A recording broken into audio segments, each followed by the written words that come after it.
Estén muy bien. Vamos a dejar cierto grabada esta clase de patología vulvar benigna, patología no benigna y cáncer vulvar. Son los contenidos a revisar. Bueno, como introducción, señalar que la patología vulvar es bastante diversa, como dice ahí la diapositiva. Es frecuente a pesar de lo que podríamos nosotros saber y conocer, y puede afectar los diferentes tejidos y nexos cutáneos de la vulva.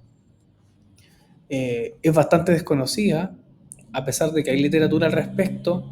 eh, Normalmente no hay mucha capacitación y el bagaje, entre comillas, cultural que hay entre los profesionales matronas y matronas no es muy extenso, por eso es importante revisar con el mayor detalle posible este tipo de patologías. Hay escaso interés por patología maligna porque es infrecuente, los síntomas son bastante inespecíficos, generalmente se pueden confundir con otros cuadros, ¿cierto? Patológicos, y se caracteriza en principal, el síntoma cardinal sería el prurito, el ardor, también se describe quemazón, sequedad y dolor durante la actividad sexual o dispareunia. En muchos casos las lesiones son asintomáticas y eso también agrava un poquito, retarda el diagnóstico. Por eso es importante también eh, explorar la vulva en forma intencional. Y se descubren muchas veces este tipo de lesiones en casos de controles de rutina.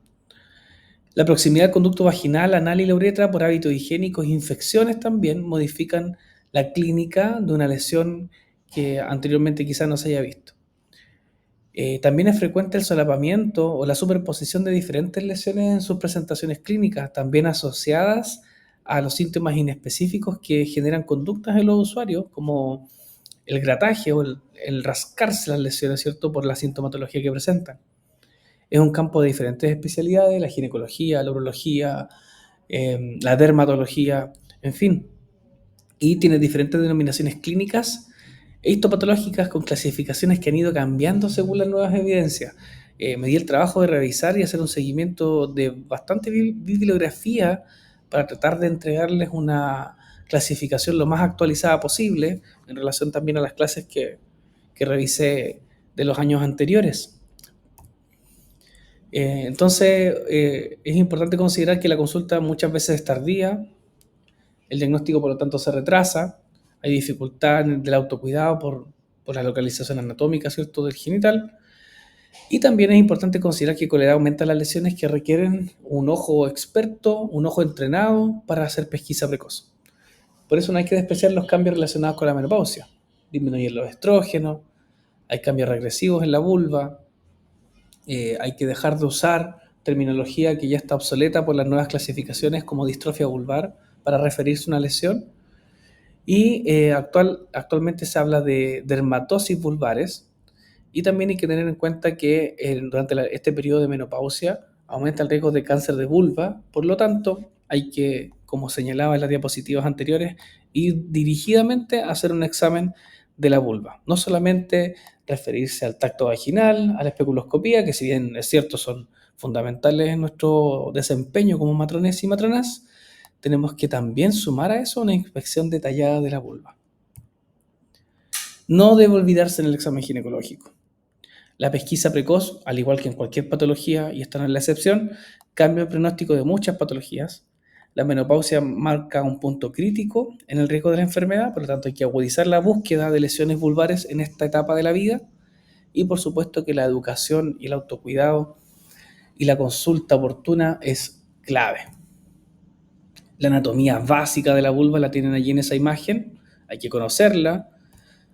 Y aquí se nos borró una imagen al parecer, pero ahí están descritas muchas más estructuras de las que aparecían en el dibujo de la vulva, ¿cierto?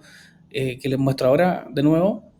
Así que sería bueno que las pudieran identificar y conocer perfectamente.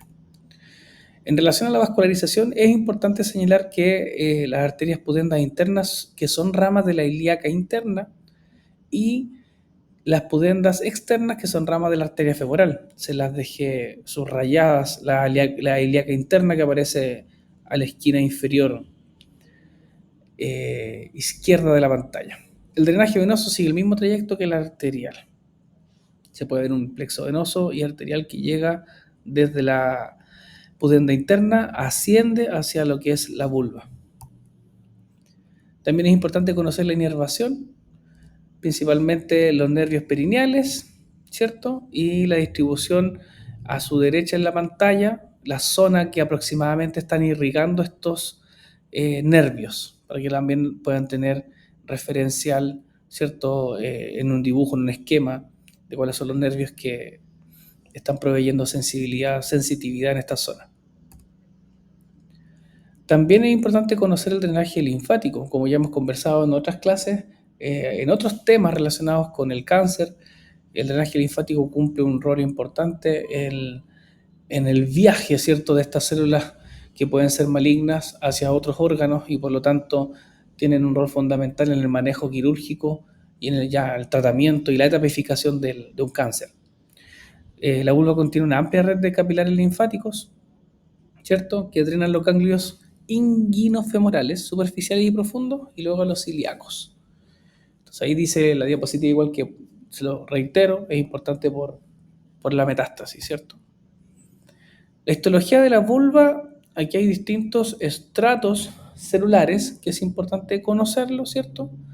Porque las lesiones pueden estar a distintos niveles y ahí es importante conocer o repasar un poco en realidad acerca de la histología de la vulva, que en general está formada por tejido escamoso, estratificado, queratinizado. La definición de patología vulvar, no hay una definición como tal, pero en definitiva corresponde a un conjunto de signos y síntomas que afectan la vulva y se puede presentar a lo largo de todo el ciclo vital. Los síntomas afectan a 1 de 5 personas que tienen vulva y la mayoría de las lesiones vulvares se ven similares, como ya hemos comentado antes, eso dificulta bastante el diagnóstico. En cuanto a la epidemiología, que siempre es relevante, eh, lo que se ha clasificado hoy en día como dermatosis vulvar, ahí tienen las incidencias de cada una de ellas aproximadas. Si se fijan, es bastante baja, a excepción de las fúngicas, que ocupan un 50.9% y que son bastante prevalentes y son bastante conocidas por lo mismo por nosotros en nuestro quehacer profesional. Lesiones pigmentadas, hasta un 10% de las mujeres adultas, y hay un porcentaje mayor de 68% en algunos casos, en algunas series. El quiste de Bartolino, que es este quiste que se forma en la glándula que lleva su nombre, afecta al 2% de las mujeres en su vida. La incidencia es baja, ¿cierto? Pero es importante, por supuesto, conocerla porque es muy sintomática y requiere un manejo oportuno. Otros tumores benignos, muy raros, ¿cierto? Y hay que destacar, ayer grande, que aproximadamente un 50% de estas lesiones son benignas y son asintomáticas. Entonces el control de rutina aquí, el control ginecológico de rutina adquiere un papel importante para hacer una pesquisa precoz, porque son asintomáticas en la mitad de los casos. Manifestaciones clínicas típicas o cardinales, como llamamos la otra vez en otra clase, el prurito, es el rey de los síntomas, el dolor, el ardor y ya de frentón una lesión vulvar. Entonces, cuando llegan, como les digo yo en otras oportunidades, con la típica consulta, me pica, me duele y me arde, ya no tenemos que pensar solo en vulvovaginitis. Hay que pensar también en la posibilidad de que haya una lesión vulvar que esté allí y que tenemos que ir en búsqueda intencional. Hallazgos normales en la vulva, micropapilomatosis, que se refiere a estas pequeñas proyecciones longitudinales que aparecen en rosadito ahí en la foto superior, y los puntos de Fordyce, que son estas glándulas sebáceas que se ven así como diríamos coloquialmente, cuerito de gallina, ¿cierto? Piel de gallina, y la coloración rojiza del área vestibular, que no siempre es signo de dermatitis o de un proceso inflamatorio. Entonces hay que hacer un diagnóstico diferencial allí. Bueno, en relación con hallazgos anormales en la vulva, podemos encontrar distintas descripciones. Estas son algunas de las palabras que se podrían emplear y que vamos a analizar más profundamente en la clasificación posterior, como tumoraciones, ulceraciones, necrosis, sangrado, lesiones de tipo exofítica, hiperkeratosis, cambios de coloración, desde blanco, rojo, amarronado o decoloración de la piel, pensando en pacientes que ya están cercanas a la menopausia. También es importante considerar alguna descripción estandarizada para describir las lesiones. Eh, Aquí tienen una bastante completa, que es bien gráfica, para describir las que más se podrían emplear. Entre ellas, como ejemplos, una mácula, úlcera, pápula, nódulo, placa y fisura. Las pueden revisar con calma. Esa imagen ahí está bastante bien descrita. Aquí también, este es una publicación bien antigua que también las define de alguna manera en relación a los tipos de lesiones que se considerarían o se consideraban anteriormente igual como primarias. Y también a su derecha pueden ver definiciones de presentaciones morfológicas secundarias, ya como eczema, liquenificación, escoriación, erosión, fisura y úlcera, que las vamos a ver en más detalle en las diapositivas posteriores. Otros ejemplos gráficos que también nos ayudan a comprender un poco más qué características tiene la lesión y cómo las podemos describir. Es importante siempre describir cuando tengamos un hallazgo para poder hacer una referencia clara, precisa y bien detallada, ¿cierto?, de las características que encontremos nosotros en las lesiones que pueden encontrarse en la vulva. Otros parámetros a considerar es si la lesión es única o no, el tamaño, si se puede incluso medir, no hay ningún problema, o describir un tamaño aproximado. Por ejemplo, se ve una lesión única sobre el labio mayor derecho, de aproximadamente 1,5 centímetros de diámetro, redondeada, unilateral, ¿cierto? Asociada a la piel. Y ahí pueden describir también el costado derecho de la diapositiva, dice si la anatomía es conservada o no. Y así llegamos a una clasificación. Esta clasificación es del manual de la PUC. Han habido muchas actualizaciones a nivel internacional en relación a esto y más adelante yo voy a ir guiándome por esta clasificación durante la clase, pero también la vamos a ir relacionando con las sociedades internacionales. Por ejemplo, la ISSVD, que se la pueden leer en la Sociedad Internacional para el Estudio de las Enfermedades Vulvovaginales. Está el American College en Obstetricia y Ginecología, y también un documento que les dejé como bibliografía complementaria y que está también descrito en la bibliografía final de esta clase, que es de la Academia Europea de Dermatología y Venerología. Como se fijan, aquí se pueden complementar los tipos de sociedades que están realizando clasificaciones de este tipo de lesiones. Entonces vamos a comenzar por la patología vulvar benigna. Y vamos a andar un poquito más rápido porque si no va a salir bien larga esta clase. Dentro de la clasificación que les comenté de la PUC, están las lesiones maculares, úlceras, nódulos, y la última clasificación se denomina pústulas, abscesos y malformaciones. Entonces partimos con las lesiones maculares.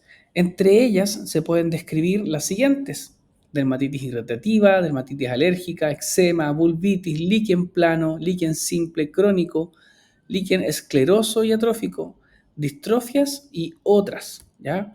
Ahora, para este caso en particular, vamos a tratar las dermatitis de contacto, en donde entran las irritativas y las alérgicas, el líquen simple crónico, el líquen escleroso y el líquen plano, ¿ya?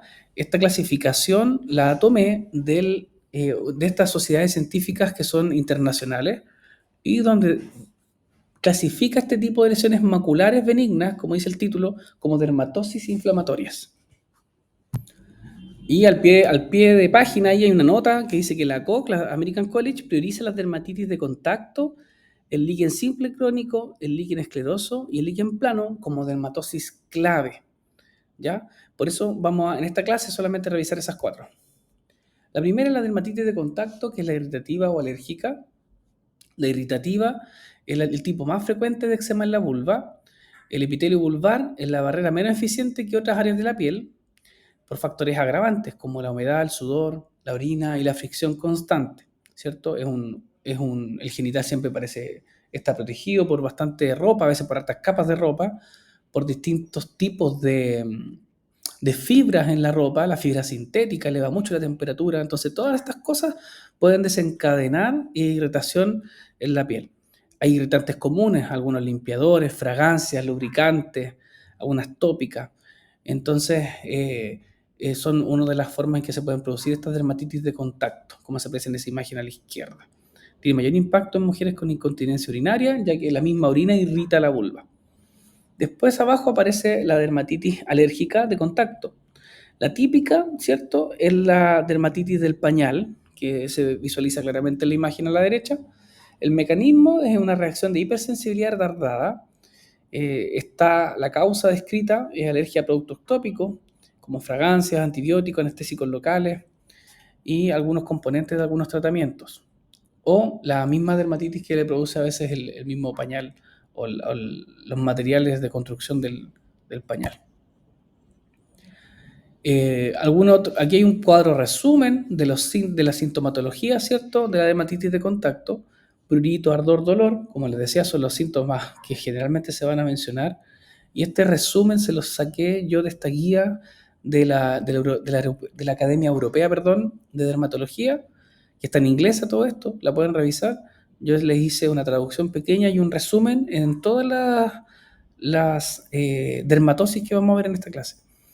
Los signos: eritema simétrico, excoriaciones, erosiones, exudado y costra, detritos queratóxicos y liquenificación. Se fijan que es una lesión que se ve muy similar en ambos lados. Complicación, infección secundaria o también líquen simple crónico cuando no hay un tratamiento adecuado. En cuanto al diagnóstico, hay que hacer diferenciales entre psoriasis, candidiasis, tiña o infecciones por estreptococo. El manejo consiste en eliminar los posibles causantes, evitar irritantes, corticoides tópicos y tratar la infección en el manejo. En el seguimiento, obviamente hay que seguir reevaluando según la sintomatología y también puede ser ajustar las dosis de los corticoides. La educación es importantísima. La higiene vulvar cobra una relevancia importante en el manejo de cualquier lesión vulvar en general. Después pasamos al líquen simple crónico. La frecuencia es una condición que se estima como algo más común, aunque la incidencia es baja. 0.5% aprox de la población en Europa, en Occidente y en América.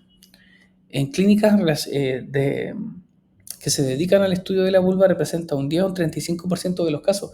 Eso me hace pensar a mí que muchas veces este tipo de lesiones o de lesiones maculares benignas o dermatosis inflamatorias son subdiagnosticadas. No se diagnostican porque no hay conocimiento, como decíamos al inicio, hay muy poca especialización en esta área.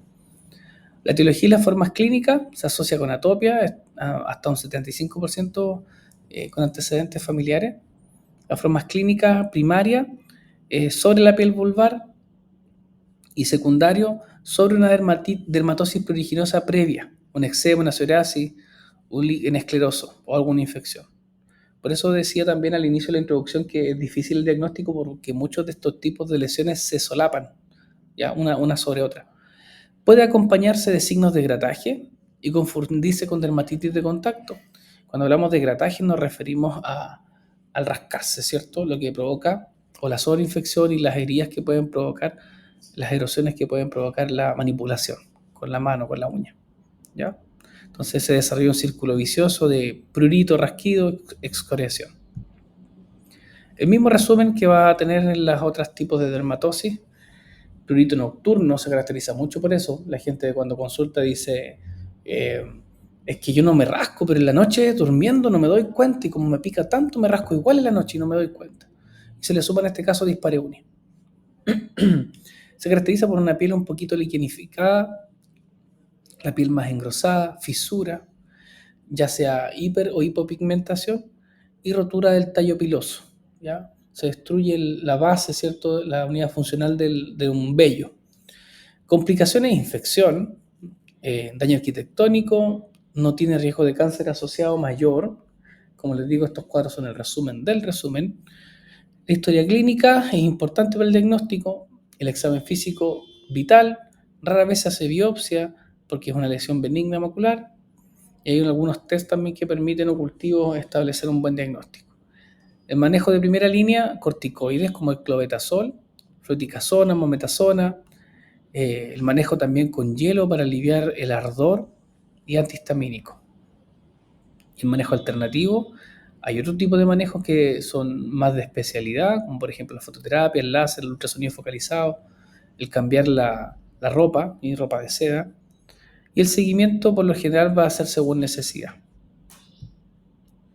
Ahí tenemos algunos ejemplos más gráficos de una lesión eh, presentada a la izquierda, ¿cierto? En donde no hay mayor manipulación en relación a la sintomatología, y a la derecha este ciclo crónico de excoriación luego del prurito, del rascarse, ¿cierto?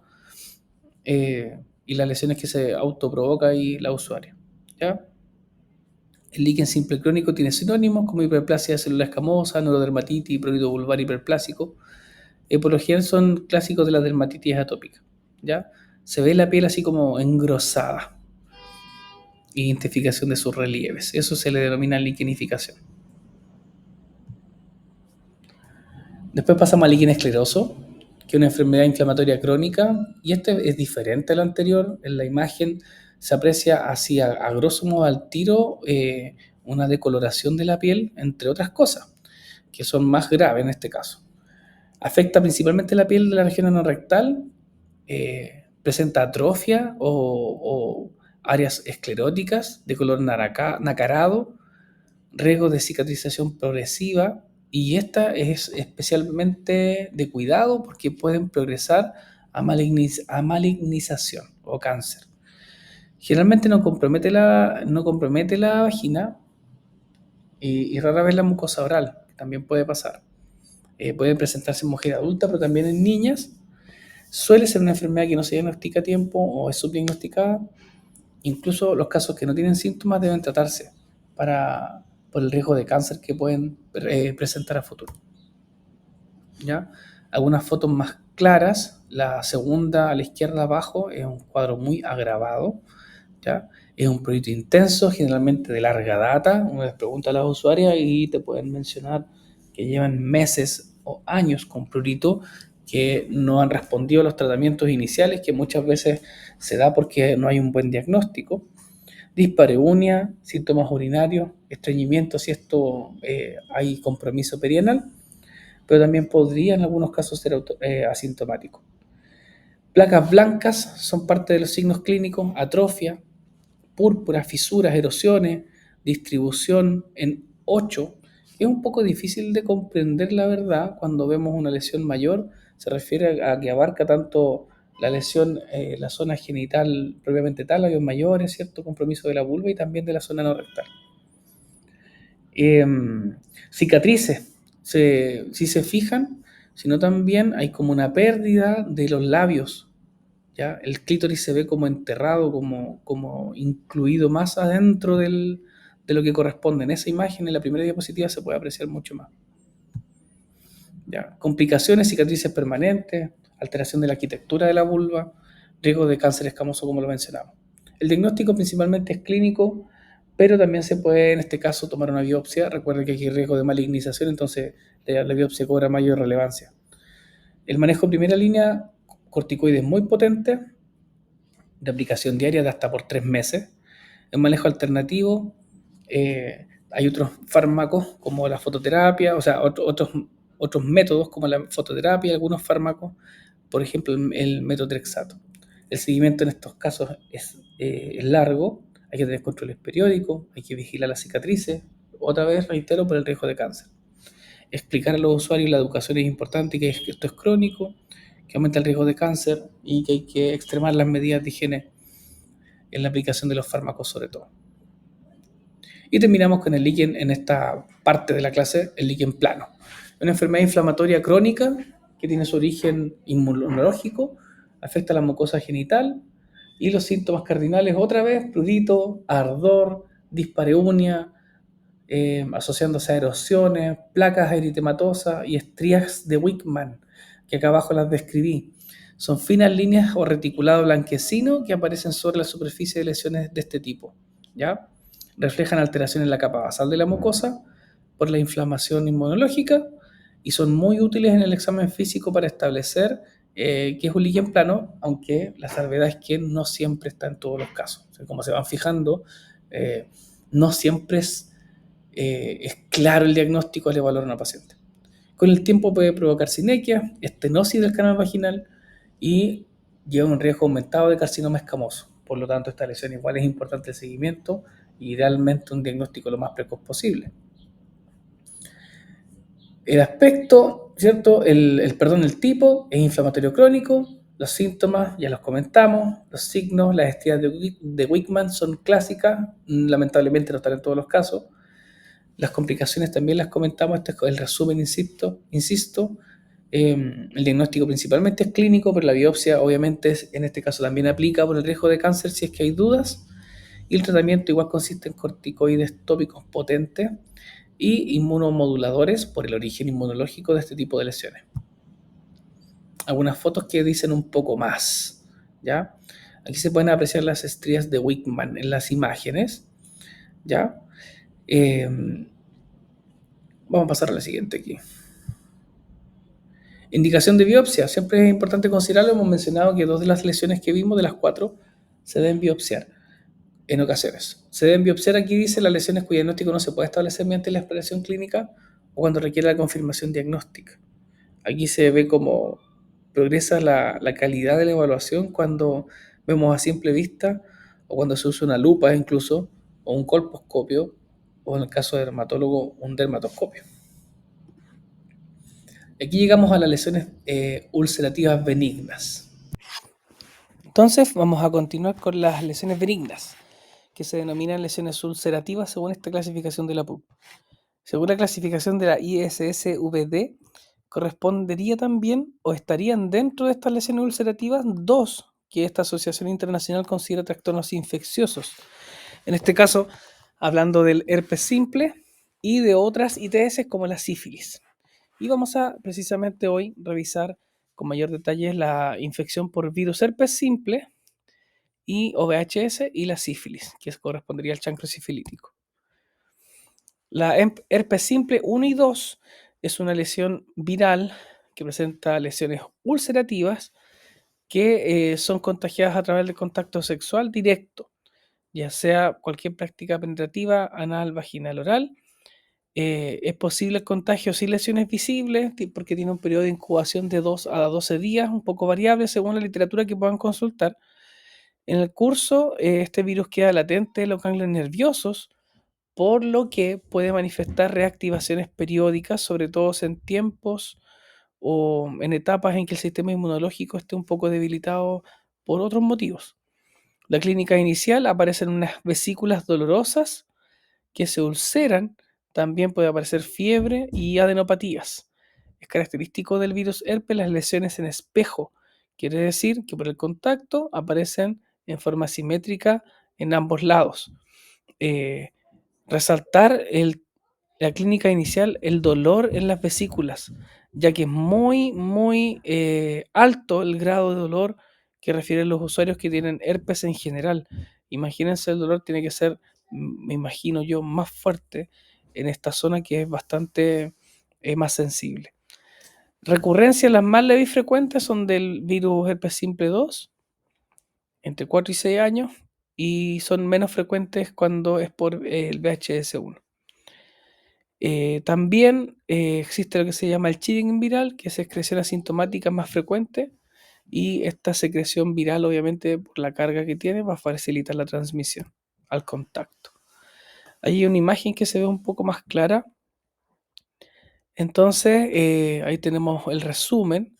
El diagnóstico se hace por PCR, por cultivo, por clínica, con confirmación, por supuesto, también con algunos exámenes. El tratamiento en este caso es a través de antivirales, episódicos o supresivos, y la prevención, como cualquier ITS en este caso, se enfoca en eso, en la prevención por medio de métodos de barrera, en este caso preservativo masculino, femenino, y el manejo en el caso de gestantes, ¿cierto? También debe ser el adecuado según el tratamiento que se escoja, en este caso farmacológico. Algunas otras imágenes. En la foto a la derecha se visualiza mucho lo que denominamos las lesiones en espejo a nivel de los labios mayores, a nivel superior, cerca del capuchón del clítoris. Se ve una en cada ladito.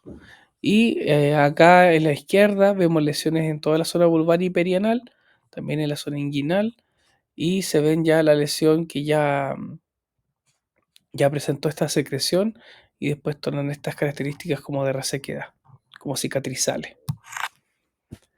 La segunda lesión benigna que vamos a ver es en la sífilis, que se caracteriza por esta lesión típica en la sífilis primaria, que es el chancro.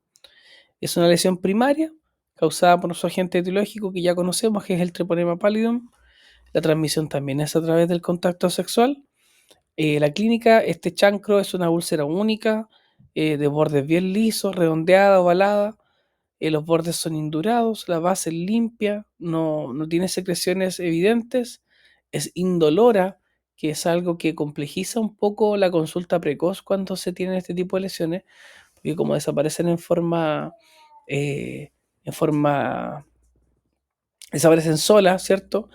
Y son indoloras, muchos usuarios las observan y al ver que desaparecen no consultan.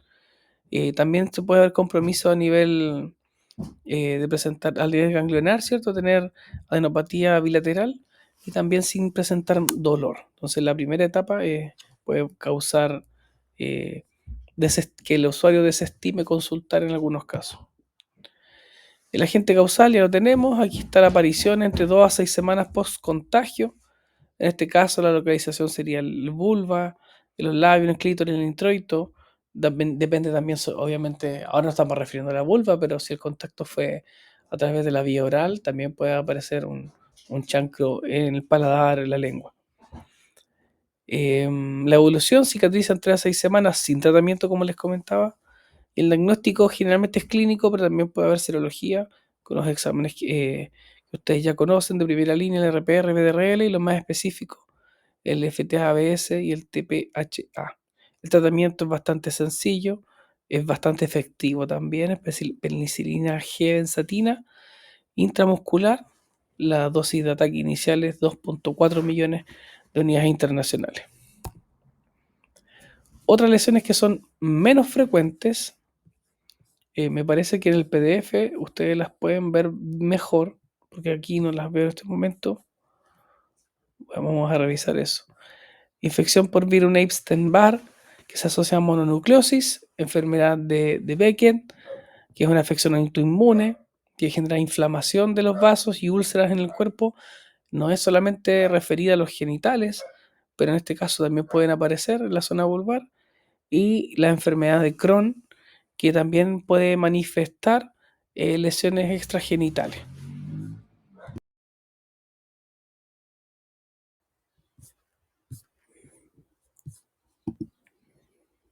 Ok, entonces llegamos a la tercera sección de las lesiones benignas, que consiste en nódulos. Según la clasificación de la ISSBD, están considerados dos de ellos, el molusco contagioso y el virus papiloma o los condilomas acuminados dentro de los trastornos infecciosos. Y en esta clasificación están como nódulos. Vamos a ver los condilomas, los moluscos y el edema y hematomas vulvares. El condiloma es el agente causal típico del papiloma humano, el HPV, principalmente los serotipos 6 y 11, que no son necesariamente asociados a una evolución posterior en cáncer, no son de alto riesgo oncogénico, como ya saben. En la clasificación de la ISSBD son lesiones infecciosas virales que se diferencian de la neoplasia intraepitelial vulvar o denominada VIN, en inglés por su sigla al revés, y se asocia a VPH oncogénico. La OMS lo tiene clasificado como tumores epiteliales benignos asociados al HPV. La clínica es esta típica lesión exofítica, verrucosa, múltiples, blandas, ¿cierto? Típicamente no duelen y se pueden confluir, ¿cierto? Amontonar, formando unas masas más grandes que esta típica lesión que parece una coliflor, y de allí su nombre también que reciben, que es condiloma acuminado.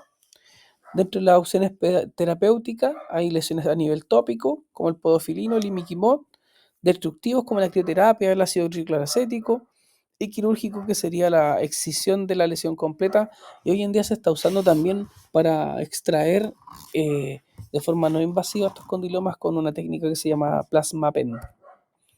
El molusco contagioso, el agente causal es el pox virus. Dentro de una de las clasificaciones, la primera está dentro de la clasificada como una lesión infecciosa, como lo vimos delante de la vulva, y la OMS también, lesión epitelial benigna de causa viral. La clínica es clásica, perdón el ruido de mi perrito, son pápulas o nódulos perladitos. Una característica que los distingue mucho de otras lesiones es que son umbilicados, tienen un puntito hendido en el centro. Son múltiples y autoinoculables, es decir, pueden ir expandiéndose. En la vulva pueden confundirse con verrugas o tumores. Opciones terapéuticas, curetajes, crioterapia, el ácido tricloracético nuevamente, o la podofilina y también el imiquimod. El tercer nódulo benigno es el hematoma y el edema. Es frecuente en niñas post caídas. Hay un dibujo ahí donde se cae una niña, la típica caída en bicicleta, que le puede causar un hematoma. Generalmente evolucionan de manera espontánea y necesitan descartar posibilidad de agresión sexual también cuando se ven hematomas a nivel vulvar y obviamente entendiendo y dependiendo del contexto en el que se consulte la usuaria. El tratamiento puede ser quirúrgico si la lesión debe considerarse la extensión de la lesión. Y así llegamos a la última parte de la clasificación de lesiones benignas de la vulva, donde vamos a mencionar las pústulas, abscesos y malformaciones. En relación a la clasificación de la Academia Europea de Dermatología, estaría la glándula de Bartolino, la glándula de Skene, el absceso también.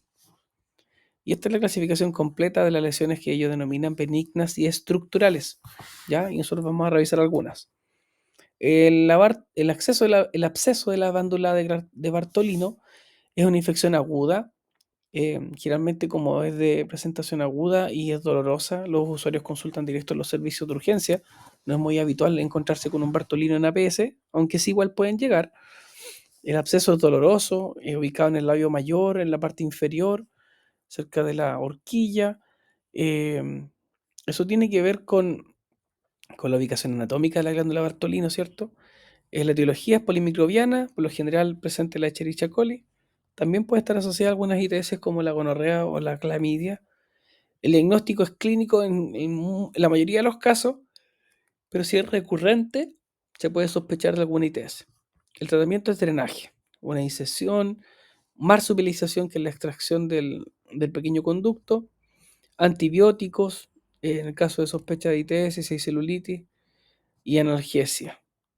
Y el drenaje, el pronóstico en realidad es bueno con el drenaje y hay riesgo de recurrencia solo si se hace un drenaje simple. Pero por lo general el pronóstico es bastante bueno.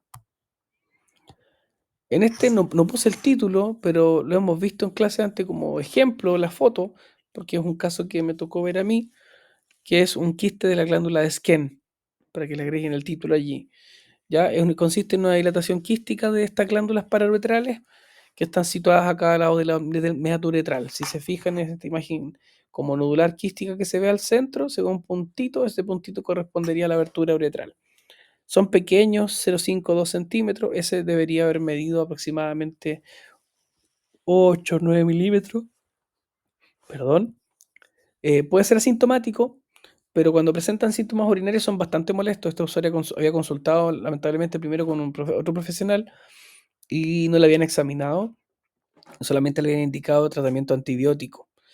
Ella, no contenta con la atención, consultó en una segunda oportunidad y tuve la oportunidad de verla y bastó simplemente hacer lo que se hace en la foto, separar los labios y hacer un diagnóstico ya más preciso con la buena exploración, ¿ya?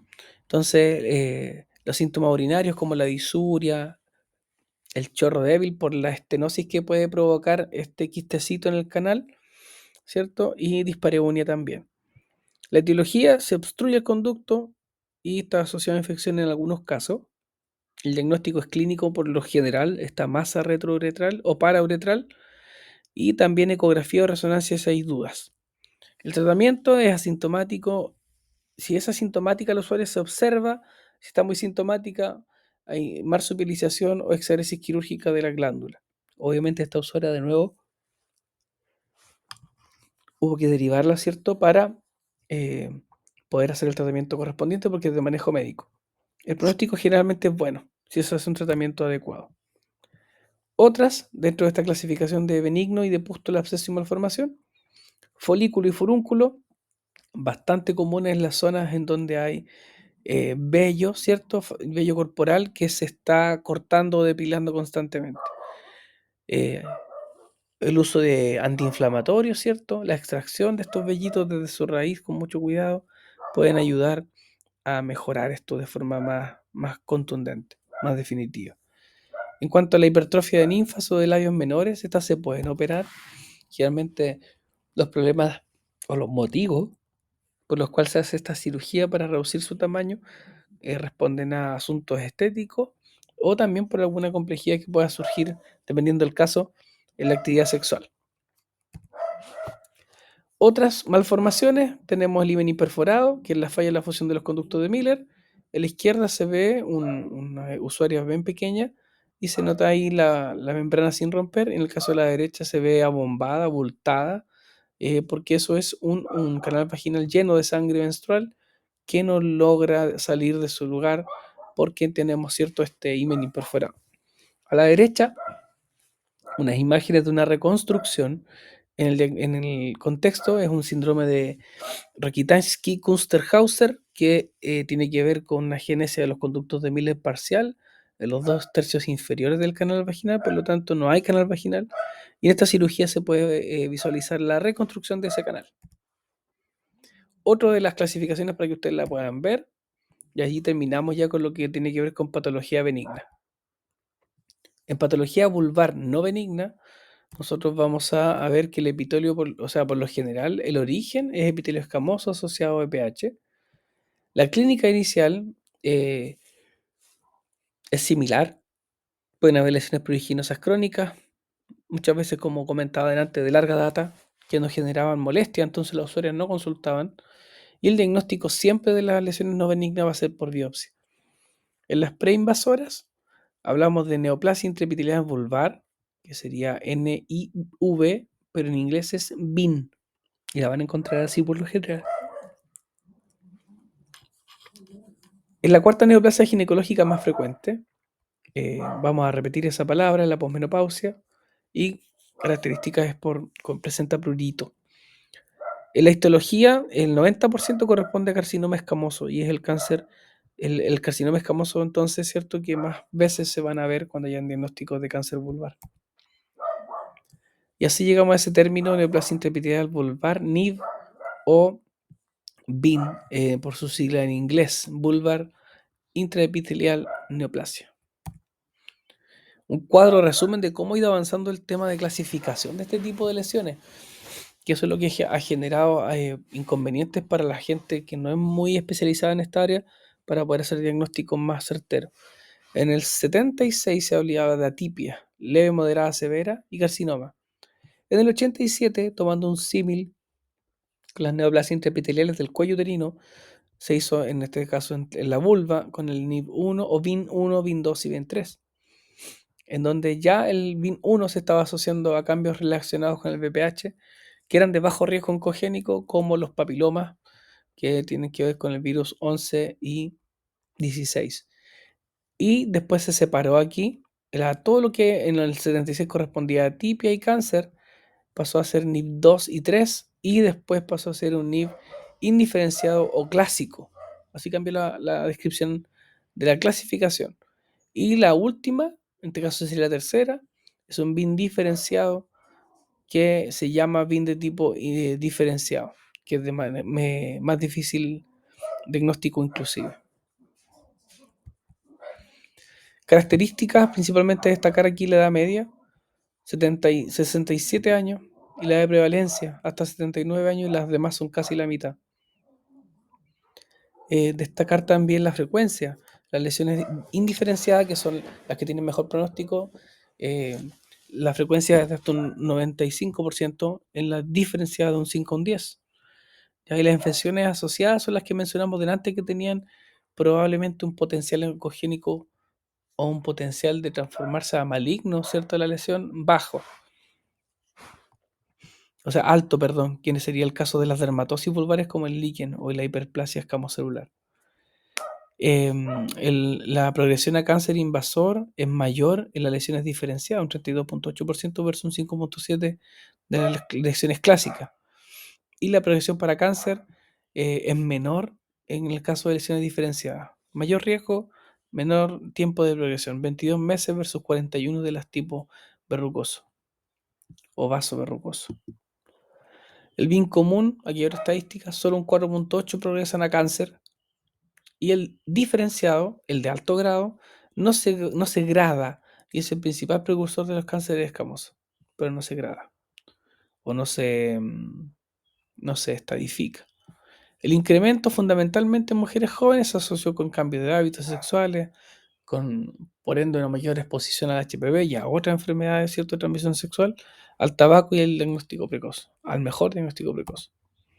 Algunas imágenes de histología en donde en las dos se ven estas imágenes naranjas que corresponden a estas células de la vulva con estos centros hipercromáticos o más rojos, por decirlo de alguna manera más fácil, corresponden todos a células de la vulva.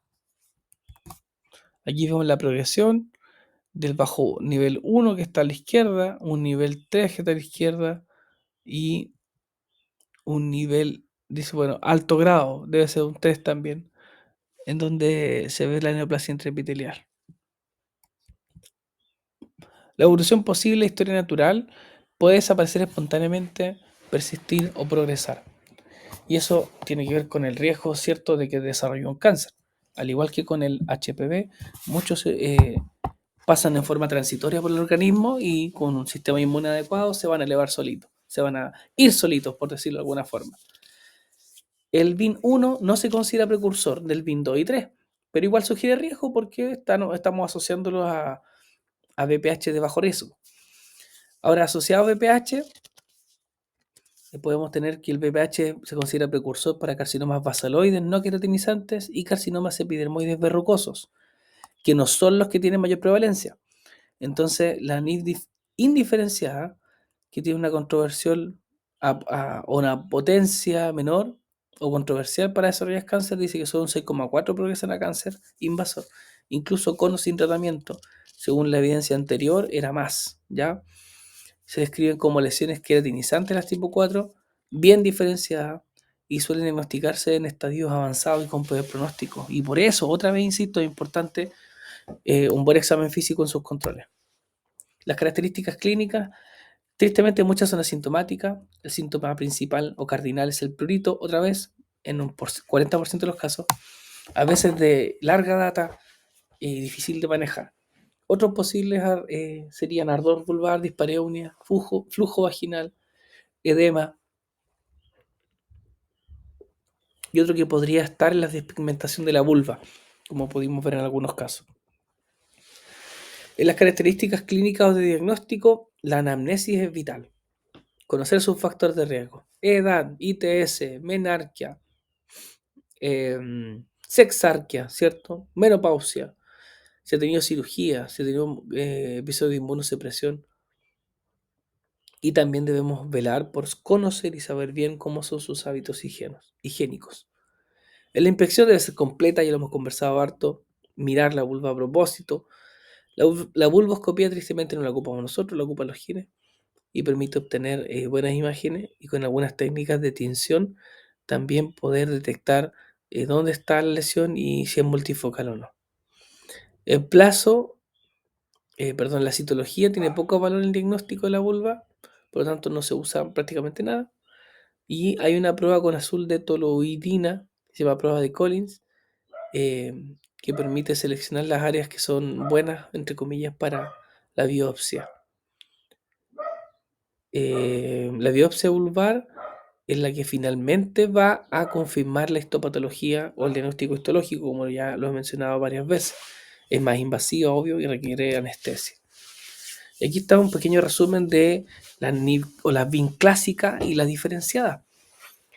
Más joven, la indiferenciada, asociada al VPH, el clínica un 50% asociado a prurito. En el caso de las de alto grado o la diferenciada, el prurito es crónico de larga data, ¿ya?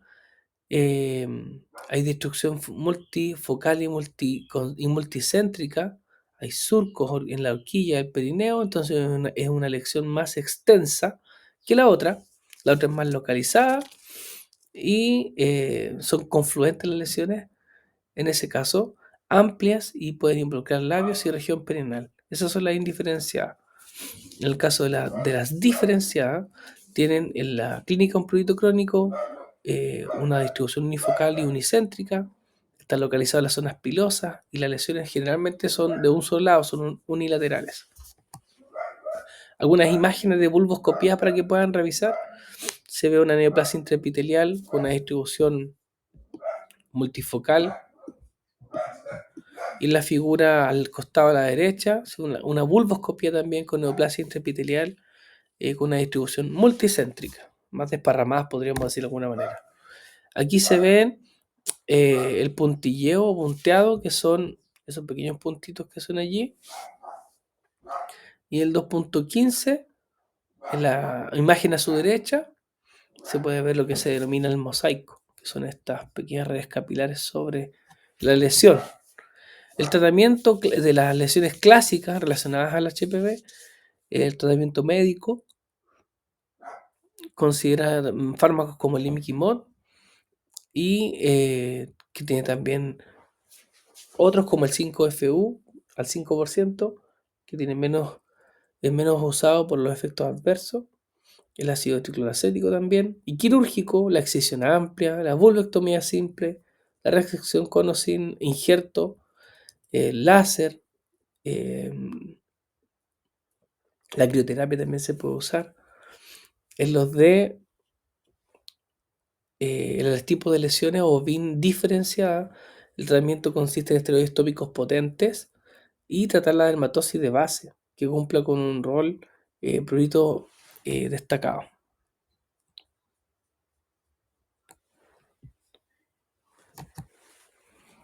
Y aquí llegamos a la última clasificación que encontré, que es una clasificación histológica en la última actualización del 2015 de la ISSBD, que cambia un poquito la nomenclatura y ya no habla tanto de VIN, sino que habla de lesión intraepitelial escamosa.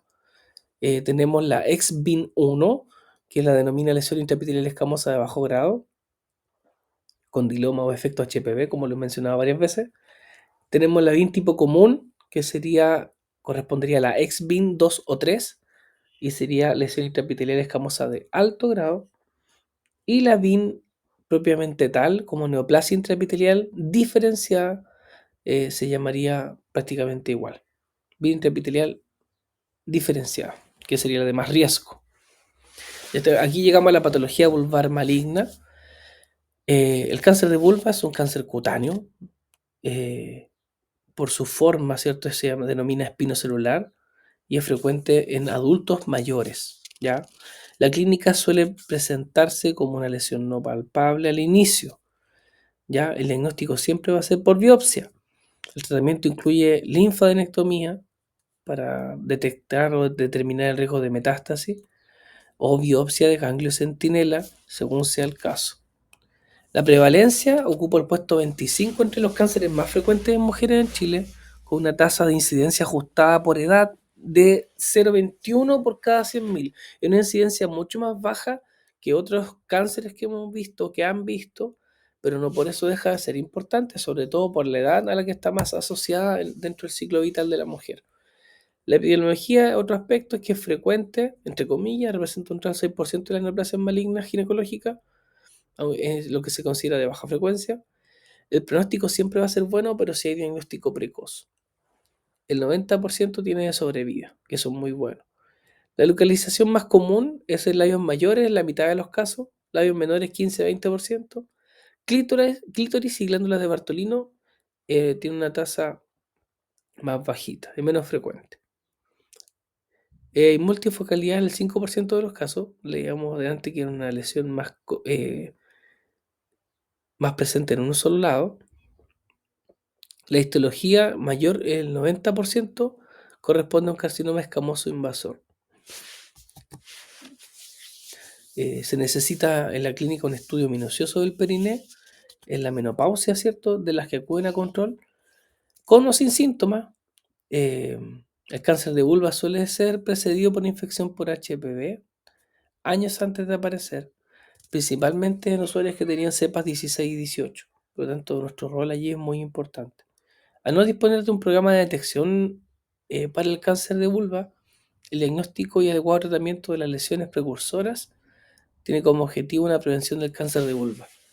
Como dice allí en resumen, no tenemos un programa de detección o de tamizaje para detectar lesiones en la vulva, y así que tenemos que nosotros hacernos la idea y el ánimo de que tenemos que enseñar bien examinar bien la vulva, que es algo que nunca hay que dejar de hacer. El mejor conocimiento de las lesiones preinvasoras puede ayudarnos a reducir la incidencia del cáncer de vulva, pero para eso hay que conocer las lesiones con las limitancias que ello tiene. Ahí hay un pequeño resumen de lo que es lesión preinvasora, incluyendo la última clasificación que les comentaba adelante, para que la tengan a mano. Factores de riesgo para el cáncer de vulva, infección por papiloma humano, sería lógico, ¿cierto?, mencionarla, o no dejar de mencionarla. Una neoplasia anterior intraepitelial vulvar, el cigarro, el tabaquismo, el líquen escleroso, miren qué curioso, aparece allí en el cuarto lugar de los factores de riesgo, que es una enfermedad benigna, pero que tiene potencial de progresar a cáncer. Líquen escleroso, inmunodeficiencia, hiperplasia escamosa y el cáncer epidermoide o neoplasia intraepitelial de la vagina, el cuello uterino o el ano, como antecedente. Aquí están los subtipos histológicos de cáncer vulvar, que los pueden revisar. La localización puede afectar cualquier parte de la vulva. Aproximadamente el 80% se desarrolla en los labios, ya con más frecuencia en los labios mayores, un 60%. La afectación del clítoris aparece en un porcentaje mucho menor, hasta un 15% de las pacientes. Y la región vulvoperineal o uretral, un 6%, bajito. Un 10% puede ser multifocal, más asociado a tumores, asociado a tumores por el BPH. En la estadificación, siempre que sea posible, será necesaria una estadificación quirúrgica de anatomopatología, como se exigen en las guías TNM de la FIGO. ¿Recuerdan las TNM? Tumor de la extensión ganglionar y la metástasis, ¿se acuerdan? Entonces, en definitiva, esta edificación tiene que ver con cómo va avanzando en progresión estas lesiones cancerosas. Ahí pueden ir viendo los estadios del 1 al 4 con subtipos de 1A a 1B, y obviamente mientras más se avance en el estadio, la tasa de supervivencia va a disminuir. A 5 años, aquí este gráfico, esta tabla nos muestra que en estadios tempranos del cáncer, por ejemplo el 1 y el 1A, tienen una tasa de supervivencia mayor al 90%, pero si nos vamos a un estadio 3, ya tenemos un 50 o un 60%, y peor aún, si se diagnostica en etapa 4, tiene un 15% de supervivencia a los 15 años. La estadificación es importante. Hay algunas lesiones que son cánceres de vulva, ¿cierto? Lesiones bastante potentes de ver al inicio. La diseminación de este tipo de cáncer es por extracción directa en la piel, por ejemplo, en la uretra, en la vejiga, en la vagina, el perineo, el ano, el recto, todo lo que está próximo al lugar en donde comenzó la lesión. También puede diseminarse por vía hematógena, también puede diseminarse en los ganglios linfáticos inguinales, o desde ganglios inguinales hasta los ganglios linfáticos pélvicos y paraórticos. La prevención primaria ya la deben conocer, es la inoculación de esta vacuna, ¿cierto?, del HPV.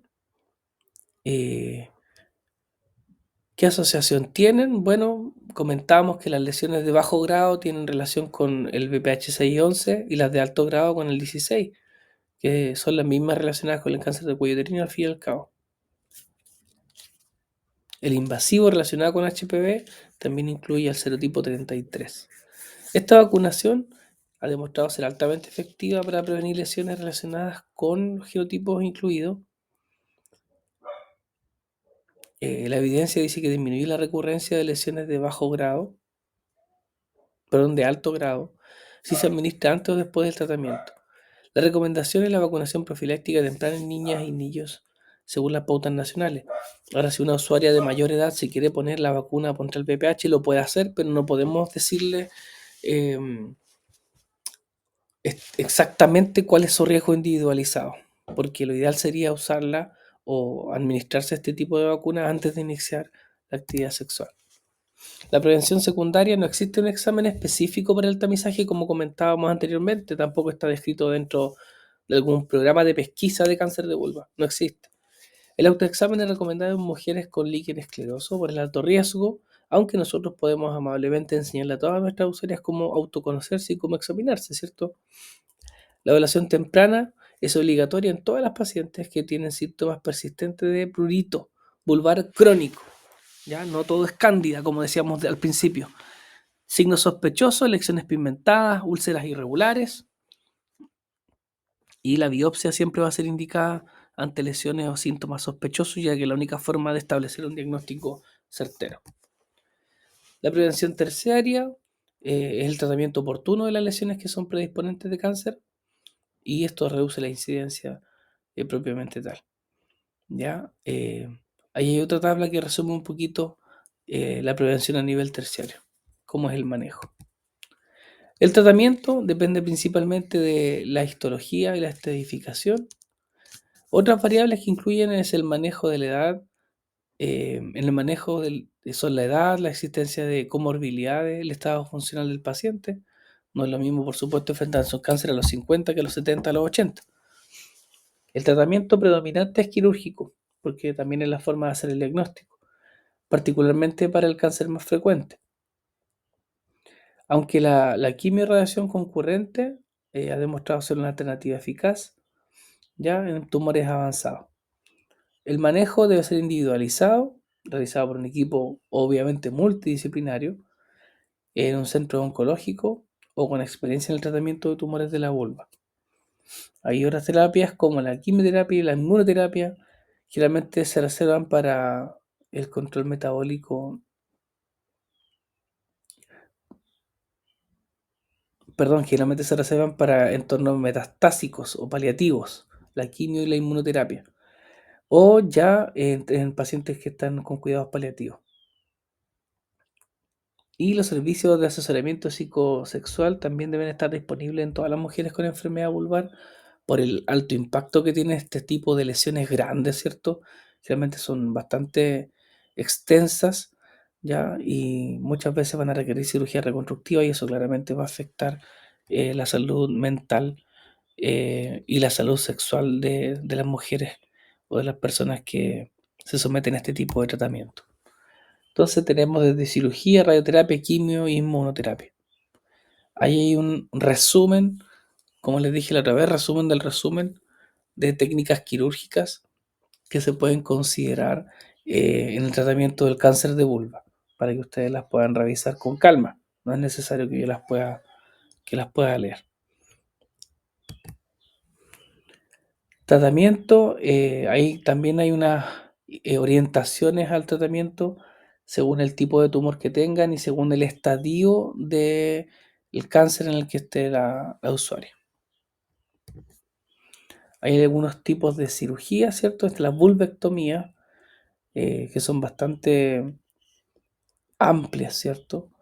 Y ahí produce la reducción o la remoción quirúrgica de toda la masa tumoral.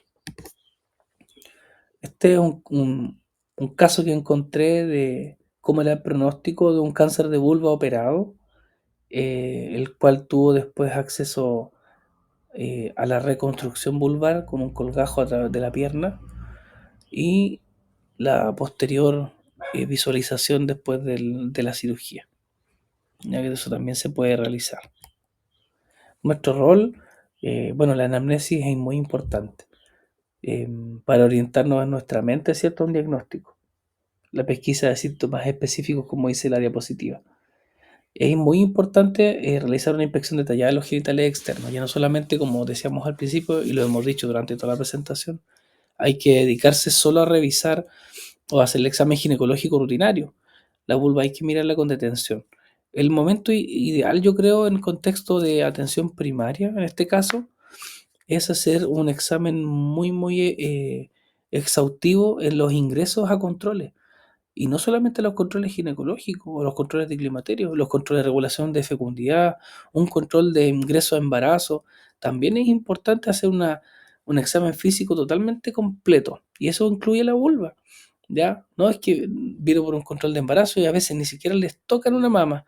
Lo mismo acá, hay que examinar mama, hay que examinar vulva, hay que tomar muestras para papa, hay que tomar todo, en todas las instancias que tengamos. Porque muchas veces van a detectar lesiones que pueden ser significativamente perjudiciales si no son detectadas a tiempo. Es indispensable establecer un clima de confianza y respeto, por supuesto. En eso la matronería en general nunca ha tenido problemas, así que es bueno seguir incentivándolo.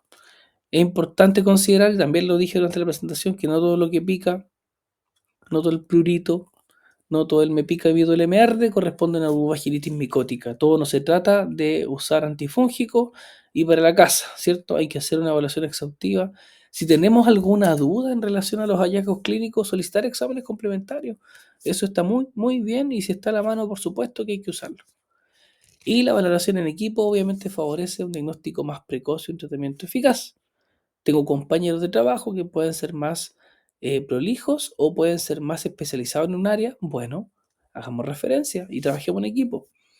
Y por último, reconocer las propias limitaciones profesionales permite garantizar una atención integral y una derivación oportuna. No tenemos por qué saberlo todo, no somos especialistas en vulva, pero sí tenemos que conocer cuáles son las patologías más prevalentes para poder hacer un buen sospecha, una buena hipótesis diagnóstica y derivar a tiempo. Ahí está la bibliografía por partes, le dejé la guía europea en inglés, le dejé